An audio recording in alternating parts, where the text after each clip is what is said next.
कहानी की शुरुआत में हमें दो भाई दिखाई देते हैं, जिनमें बड़े भाई का नाम बिल और छोटे भाई का नाम जॉर्ज था। यहाँ बिल उसे एक छोटी कश्ती बनाकर देता है, जिसे वो लेकर सीधा बाहर आता है और उस कश्ती को बारिश के पानी में छोड़ देता है। कश्ती बहती हुई सीधी आगे जा रही थी। जॉर्ज भी उसके पीछे भागता हुआ आ रहा था। वो उसके पीछे आ ही रहा था, तभी अचानक उसकी कश्ती नाले के अंदर गिर जाती है। जॉर्ज झुककर नाले के अंदर देखता है तो वहाँ पूरी तरह अंधेरा था और तभी वहाँ उसे दो चमकती हुई आंखें दिखाई देती हैं, जिसे वो देखकर एकदम से डर जाता है और इसी दौरान उसे वो खतरनाक पेनीवाइज नजर आ जाता है। यहाँ जॉर्ज अपनी कश्ती लेने के लिए अपना हाथ आगे बढ़ाता है कि तभी वो पेनीवाइज उसका हाथ खा जाता है और तुरंत उसे नाले के अंदर खींच लेता है। इसके बाद सीन कट होता है और हमें एक फार्म दिखाया जाता है, जहाँ एक लड़का माइक एक भेड़ पर गन ताने खड़ा हुआ था। दरअसल उसके पिता ने उसे भेड़ को शूट करने के लिए कहा, लेकिन वो बहुत डरा हुआ था और वो उसे शूट नहीं कर पाता। इसी दौरान उसका पिता उसके हाथ से गन लेकर उस भेड़ को शूट कर देता है और उसे धमका कर कहता है कि अगर तुम्हें इस दुनिया में जिंदा रहना है तो ये सब तुम्हें हर हाल में करना होगा, नहीं तो तुम यहाँ जिंदा नहीं रह पाओगे। इसके बाद हमें कुछ स्टूडेंट्स दिखाई देते हैं, जिनमें बिल भी था। वो सब अपने स्कूल के बाहर खड़े अपने कुछ प्रोजेक्ट्स के बारे में बात कर रहे थे। इसी दौरान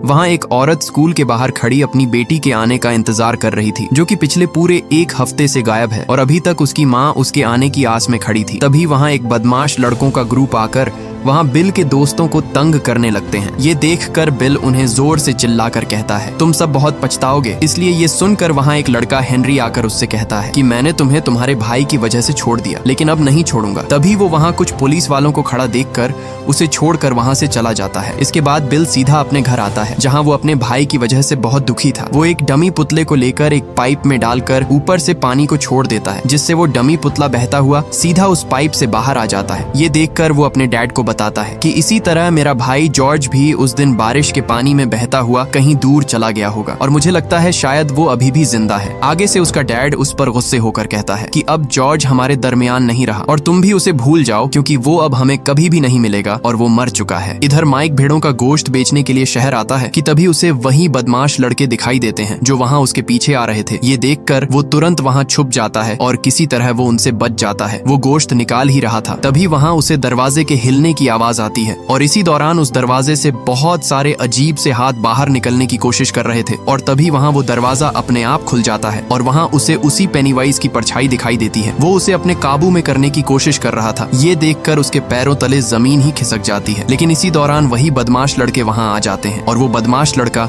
हेनरी उसे इस शहर से बाहर निकलने को कहकर चला जाता है। इसके बाद हमें बिल का एक दोस्त स्टैन दिखाया जाता है, जो अपनी एक बुक रख ही रहा था। तभी उसके कमरे का दरवाजा खुलने लगता है और तभी वहाँ एक पेंटिंग में से एक अजीब सी औरत बाहर निकल आती है, जिसे देखकर उसके होश ही उड़ जाते हैं और वो तुरंत वहाँ से भाग जाता है। इधर हमें बेन दिखाया जाता है, जो स्कूल लाइब्रेरी में एक बुक पढ़ रहा था, जिसमें उसी पेनीवाइज के बारे में लिखा हुआ था। यहाँ उसे पता चलता है कि हर 27 साल बाद पेनीवाइज बहुत सारे बच्चों को मार डालता है और उन्हें गायब कर देता है। यहाँ वो किताब पढ़ ही रहा था, तभी वहाँ उसे पीछे से एक लाल रंग का गुब्बारा उड़ता हुआ दिखाई देता है। वो उसके पीछे पीछे आता है और कुछ ही आगे आने पर उसे अजीब से अंडे पड़े हुए दिखाई देते हैं। वो उनका पीछा करते करते एक कमरे में आ जाता है और जैसे ही वो उस अंडे को उठाता है तो वहाँ एकदम से सब लाइट्स ऑन ऑफ होने लगती हैं और तभी वो देखता है तो सीढ़ियों से एक अजीब सा दिखने वाला सरकटा बच्चा आ रहा था। वो उसे पकड़ने के लिए उसका पीछा करता है। ये कोई और नहीं बल्कि वही पेनीवाइज ही था। बेन जैसे तैसे करके वहाँ से भाग निकलता है और कुछ ही आगे आने पर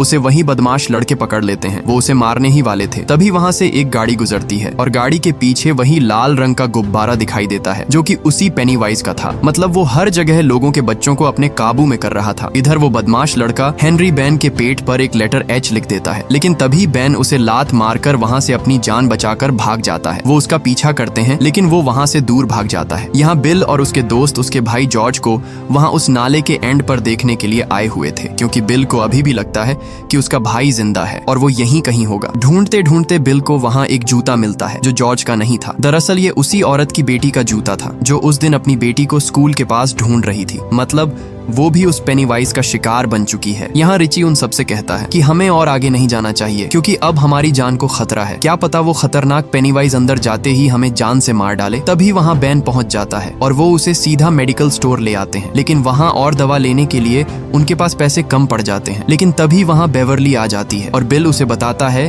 कि हमारे पास पैसे खत्म हो चुके हैं। इसलिए बेवर्ली वहाँ उस काउंटर पर खड़े एक आदमी का ध्यान अपनी तरफ कर लेती है और तभी एक मेडिकल किट को नीचे गिरा देती है, जिससे उस आदमी का ध्यान बिल और उसके दोस्तों से हट जाता है और इसी का फायदा उठाकर वो वहां से भाग जाते हैं और एक जगह पर आकर वो बेन के जख्म पर पट्टी करते हैं। इधर हेनरी का एक दोस्त उसी नाले के अंदर बेन को ढूंढने के लिए आ जाता है। वो बेन को ढूंढते ढूंढते आगे बढ़ता है, लेकिन तभी उसके सामने वहां बहुत सारे जले हुए लोग आ जाते हैं। वो भागता भागता एक जगह पर पहुंचता है, लेकिन वहां से वो नाला बंद था। इसी दौरान वो पीछे मुड़कर देखता है तो वही लाल रंग का गुब्बारा उसकी तरफ आ रहा था और आते आते वो एकदम फट जाता है और उसके पीछे से वो पेनीवाइज निकलकर उसे वहीं पर मार डालता है। इसके बाद सभी दोस्त बेन के घर आते हैं जहाँ बहुत सारी पेंटिंग्स लगी हुई थी और तभी वहाँ एक पेंटिंग में उसी पेनीवाइज की भी तस्वीर दिखाई देती है। मतलब वो पेनीवाइज अभी भी इन सबके पीछे पड़ा हुआ था, लेकिन वो उन पेंटिंग्स पर ज्यादा ध्यान नहीं देते। दूसरी तरफ एडी अपने घर की तरफ जा रहा था। जाते जाते उसे रास्ते में एक अजीब और डरावना घर दिखाई देता है। इसी दौरान उसकी दवा लेने का समय हो जाता है। वो अपनी दवा लेने ही वाला था, तभी वहाँ उसी घर से अजीब सी आवाजें आने लगती हैं। ये सुनकर उसके अंदर एक डर सा बैठ जाता है, लेकिन वो ध्यान नहीं देता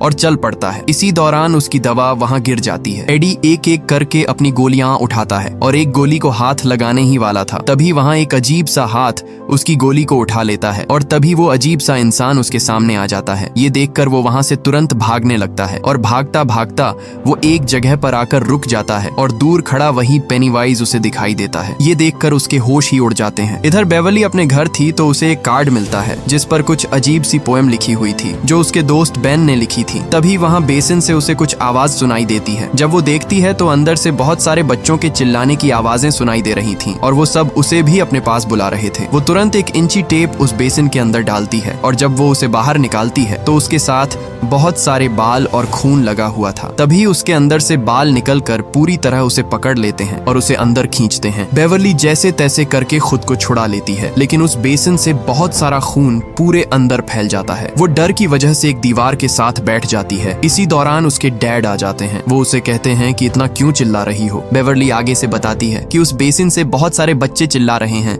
लेकिन उसके डैड को उसकी एक बात भी समझ नहीं आती और हैरानी की बात कमरे के अंदर लगा हुआ बहुत सारा खून भी उसे दिखाई नहीं दे रहा था। उसका डैड उसे बताता है कि ये तुम्हारा वहम होगा। इधर बिल की भी एकदम से आंख खुल जाती है। जैसे ही वो उठकर देखने आता है तो एक कमरे से खुद ही लाइट ऑन हो जाती है। वो न चाहते हुए भी डरते डरते उस कमरे की तरफ बढ़ता है और उस कमरे में जाते ही वहाँ कोई भी नहीं था। वो अपने कमरे में बैठा ही था। तभी उसे किसी के भागने की आवाज आती है। वो उसके पैरों के निशान का पीछा करते करते एक जगह पर पहुंचता है जहां उसका भाई जॉर्ज भागता हुआ दिखाई देता है, जिसे देखकर उसके पैरों तले जमीन ही खिसक जाती है। वो तुरंत उसका पीछा करते करते नीचे बेसमेंट तक आ जाता है जहां उसका भाई उसे अजीब तरीके से हंसकर कहता है, तुम भी मेरे साथ तैरने के लिए चलो। और इसी दौरान वो एक खतरनाक शैतान में बदल जाता है और तभी वो पेनीवाइज भी पानी से निकल बाहर आता है और अचानक बिल पर हमला कर देता है, लेकिन बिल मौके पर ही वहां से भाग जाता है। अगली सुबह सभी दोस्त सीधे बेवर्ली के घर आते हैं और उसी जगह जाते हैं जहां उस दिन बेवर्ली को वो बाल बेसिन के अंदर खींच रहे थे। सभी दोस्त वहां बहुत सारा खून देखकर घबरा जाते हैं। इसके बाद सभी वहां से घर की तरफ निकल पड़ते हैं। जाते जाते वहां वो उन बदमाश लड़कों की कार को देखते हैं और साथ में किसी की साइकिल भी गिरी हुई थी। वो सभी उसके पीछे भागते हैं। इधर वो सभी बदमाश लड़के माइक को गंदा गोश्त खाने के लिए मजबूर कर रहे थे। इसी दौरान उसे वही पेनीवाइज दिखाई देता है जो अपने हाथ में किसी का हाथ पकड़कर हिला रहा था। इससे पहले वो पेनीवाइज उसे अपने पास बुलाता, वहाँ उसे हेनरी पकड़कर मारने लगता है। वो उसे पत्थर मारने ही वाला था, तभी वहाँ दूर से पत्थर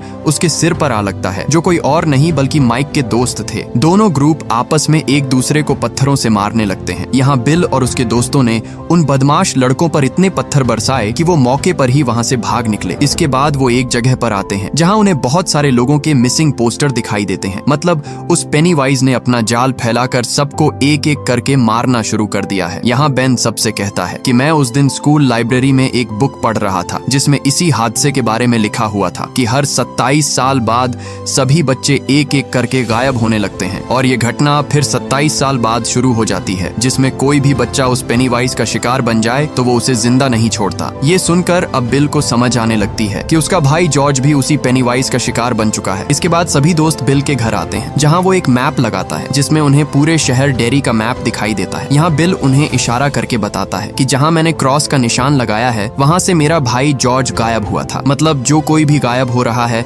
वो जगह गटर से जुड़ी हुई है और सभी गटर्स वेल हाउस में जाकर मिलते हैं और मेरा भाई भी मेरे घर के पास एक गटर से ही गायब हुआ था। बिल सबसे कहता है कि ये वेल हाउस ही वो जगह है जहाँ वो पेनीवाइज रहता है। इसी दौरान एडी सबसे कहता है कि मैंने भी उस दिन पेनीवाइज को उसी घर में ही देखा था और वहाँ मुझे एक अजीब सा दिखने वाला आदमी भी मिला था जो मेरे पीछे पड़ गया था मुझे पकड़ने के लिए। इसलिए अब वो डरने लगता है और कहता है कि अब हमें उसे भूल जाना चाहिए और उसके बारे में कभी भी बात नहीं करनी चाहिए। इसीलिए एडी गुस्से से वो मैप उतार देता है। इसी दौरान वहाँ वो प्रोजेक्टर भी खुद ही ऑन ऑफ होने लगता है और सभी तस्वीरें खुद ही बदलने लगती हैं और तभी एक तस्वीर से वही पेनीवाइज सामने आने लगता है, जिसे देखकर सभी दोस्त वहाँ अपने होश खो बैठते हैं। ये देखकर माइक तुरंत उस प्रोजेक्टर को लात मारकर नीचे गिरा देता है, लेकिन वो प्रोजेक्टर फिर भी खुद ब खुद ऑन होने लगता है और एकदम से वो पेनीवाइज उस तस्वीर से बाहर निकल आता है और उन पर भागकर हमला करता है। लेकिन तभी वहाँ बेन दरवाजा खोल देता है, जिससे वो पेनीवाइज वहाँ से गायब हो जाता है। वो सब सुकून का सांस लेते हैं और बिल सबसे कहता है कि अब मैं उसी जगह अपने भाई को ढूंढने के लिए जा रहा हूँ। इसलिए वो सब उसी डरावने घर के पास आ जाते हैं और कुछ दोस्त सीधे उस घर के अंदर चले आते हैं। वो आगे बढ़ ही रहे थे, तभी एडी को कुछ आवाज सुनाई देती है। इसी दौरान वहाँ उसे दरवाजा खुलता हुआ दिखाई देता है। वो वहाँ देख ही रहा था, लेकिन पीछे से दूसरा दरवाजा बंद हो जाता है। वो भाग कर आता है, लेकिन तभी वहाँ का रास्ता बीच से टूट चुका था। इसी दौरान उसके कंधे पर कोई हाथ रखता है और जब वो पीछे मुड़कर देखता है तो उसके सामने वही अजीब सा आदमी था, जिसे देख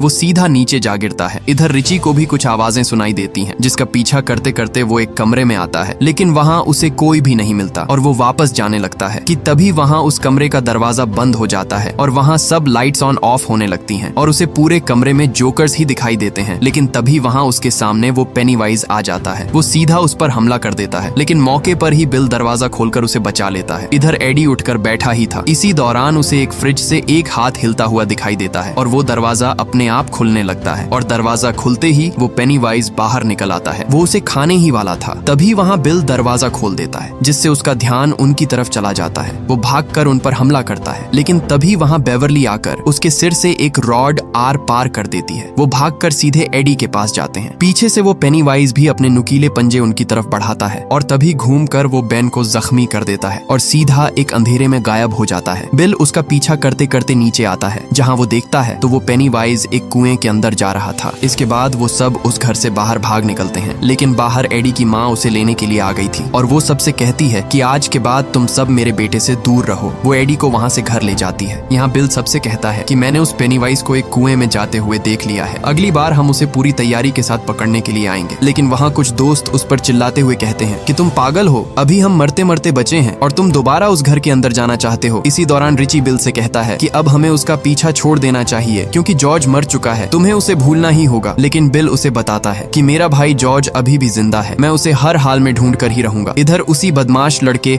हेनरी को उसके घर के पास एक बॉक्स में वही लाल रंग का गुब्बारा बंधा हुआ मिलता है। वहाँ उसे एक लाल रंग का डिब्बा मिलता है, जिसे खोलते ही उसके अंदर एक चाकू था जो कि उसी का अपना ही था। दरअसल जब उसने बेन के पेट पर एच लिखा था और बेन को पकड़ते समय उसके हाथ से गिर गया था। इसके बाद वो सीधा अपने डैड के पास आता है और आते ही वो चाकू अपने डैड की गर्दन पर रख देता है और साथ में ही टीवी पर एक वीडियो ऑन हो जाती है कि मार दो सबको। और उस वीडियो में भी पेनीवाइज साफ साफ दिखाई दे रहा था और इसी दौरान वो अपने डैड की गर्दन पर चाकू घोंप कर उसे वहीं पर मार डालता है और मारते ही वो सामने देखता है तो पेनीवाइज पूरी टीवी में आ चुका था। मतलब अब वो भी पूरी तरह उसके कब्जे में आ चुका था और यहाँ पेनीवाइज उसका दोस्त बन चुका है। अब वो उसके साथ मिलकर सबको मारने वाला था। इधर बेवरली का डैड भी उससे अजीब तरीके से बातें करने लगता है, जिसे देखकर बेवरली के अंदर खौफ बढ़ जाता है और तभी उसका डैड उस पर हमला कर देता है। बेवरली भागकर तुरंत एक बाथरूम का दरवाजा बंद कर देती है। उसका डैड उसे ढूंढते ढूंढते उस बाथरूम तक पहुंच जाता है और तभी वो उस दरवाजे को तोड़ देता है, लेकिन वहां उसे बेवरली नहीं मिलती। इसी दौरान वो पर्दा हटाता है तो आगे से बेवरली उसके मुंह पर सिंक दे मारती है, जिससे उसका डैड मौके पर ही बेहोश हो जाता है। वो वहां से पीछे मुड़ती ही है कि तभी आगे से उसे पेनीवाइज गले से पकड़ लेता है और उसे वहां से अपने साथ ले जाता है। इधर बिल बेवरली को ढूंढते ढूंढते उसके घर तक आ जाता है और एक जगह पर आकर वो देखता है तो बेवरली का डैड वहां पर मर चुका था और तभी वो ऊपर देखता है तो वहां ऊपर लिखा था you die if you try, जिसका मतलब था कि अगर तुमने कोशिश की तो तुम मारे जाओगे। ये देखकर उसके पैरों तले जमीन ही खिसक जाती है और वो वहां से भाग निकलता है। इधर एडी को बिल की कॉल आती है और वो उसे बताता है कि तुम्हें जैसे भी करके अभी और इसी वक्त हमारे पास आना होगा। इसीलिए एडी भी निकल पड़ता है, लेकिन तभी उसकी माँ उसे रोक लेती है और कहती है कि तुम अभी पूरी तरह ठीक नहीं हुए हो, इसलिए तुम बाहर नहीं जा सकते। वो अपनी माँ से कहता है कि आज आप मुझे नहीं रोक सकती, मैं हर हाल में अपने दोस्तों के पास जाकर ही रहूंगा। इसलिए वो भी वहाँ से निकल पड़ता है और यहाँ पूरे के पूरे 6 दोस्त उसी घर की तरफ बढ़ रहे थे और इस बार सभी के पास हथियार भी थे। वो सब सीधे उस खतरनाक घर के अंदर घुस जाते हैं। अंदर आते ही वो उसी कुएं के पास पहुंचते हैं जहाँ से वो पेनीवाइज उस दिन गायब हुआ था। वो उस कुएं में एक रस्सी नीचे फेंकते हैं और सबसे पहले बिल उस कुएं के अंदर उतरता है। इधर हमें बेवर्ली दिखाई देती है जिसे अभी अभी होश आता है, जो उसी कुएं के आखिर में गिरी हुई थी। वो उठकर ऊपर देखती है तो वहाँ बहुत सारे बच्चों की डेड बॉडीज लटक रही थी। तभी वहाँ उसे किसी के आने की आवाज आती है और वो भागकर वहाँ एक दरवाजा खोलने की कोशिश करती है। इसी दौरान वो पीछे मुड़कर देखती है तो वहाँ वो डमी पेनीवाइज एकदम से बाहर निकलता है और तभी वहाँ वो गेट खुल जाता है और जब वो देखती है तो वही पेनीवाइज उसके सामने खड़ा था। ये देखकर वो वहाँ से भागती है लेकिन वो पेनीवाइज उसे गले से पकड़ लेता है, लेकिन बेवर्ली उससे कहती है कि मैं तुमसे नहीं डरती। इसलिए वो आगे से गुस्से में आ जाता है। वो उसे कहता है कि तुम डरोगी और मैं तुम्हें मार डालूंगा। इसी दौरान वो अपना खतरनाक और नुकीला चमकता हुआ मुंह खोल लेता है और उसका मुंह देखते ही बेवर्ली उसके काबू में आ जाती है। इधर सभी दोस्त नीचे कुएं तक चले गए थे लेकिन माइक आखिर में जाने ही वाला था। तभी हेनरी आकर उस पर हमला कर देता है और उसे नीचे गिरा देता है। बाकी दोस्त उसे जोर जोर से बुलाते हैं लेकिन इसी दौरान हेनरी वो रस्सी ऊपर खींच लेता है। इसके बाद हेनरी माइक को बुरी तरह पीटने लगता है। वो शॉट गन लेकर उसे मारने ही वाला था। तभी माइक जोर से अपने ऊपर से गन को हटा देता है और माइक मौके पर ही उसके सर पर पत्थर दे मारता है। इसी दौरान वो उसे धक्का देकर सीधे उसे कुएं में गिरा देता है। इधर स्टैन अपने दोस्तों से बिछड़ चुका था और वो एक नाले में गुम हो जाता है। यहाँ वो पेनीवाइज भी उसके शिकार के लिए उसके पीछे ही था। यहाँ सभी दोस्त स्टैन को ढूंढने में लगे हुए थे लेकिन इधर स्टैन को वो पेनीवाइज अपने काबू में कर रहा था और तभी एक औरत की शक्ल में वो उसके पास आ जाता है। इधर सभी दोस्त भी वहाँ पर आ चुके थे और उनके देखते ही वो पेनीवाइज उसे वहीं पर काट लेता है और वो पेनीवाइज मौके पर ही वहाँ से भाग जाता है, लेकिन खुशकिस्मती से स्टैन बच जाता है। तभी बिल को वहाँ उसका भाई खड़ा हुआ दिखाई देता है। ये देखकर वो उसके पीछे पीछे भागता है और भागते भागते